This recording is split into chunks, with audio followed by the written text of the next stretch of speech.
শুনো আমার একটা কথা, 7 দিন আগে কামো যায় পায়ে পাইছি ব্যথা, বুঝছো, পায়ে পাইছি ব্যথা।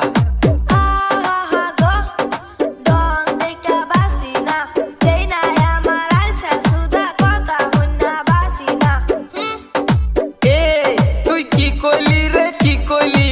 হ্যাঁ তুই কি কইলি?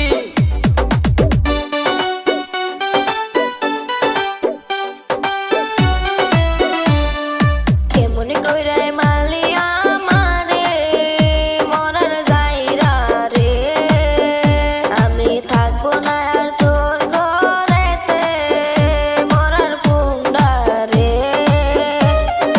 দেখতে দেখতে 2 বছর হইয়া গেল পার, আজকে থেকে তোর সংসার করবো না রে আর। যা তুই যা, তোর বাপের বাড়ি যা, তুই যা চলে যা বাপের বাড়ি, আর আসিস না। কালকে আমি নিকা করমু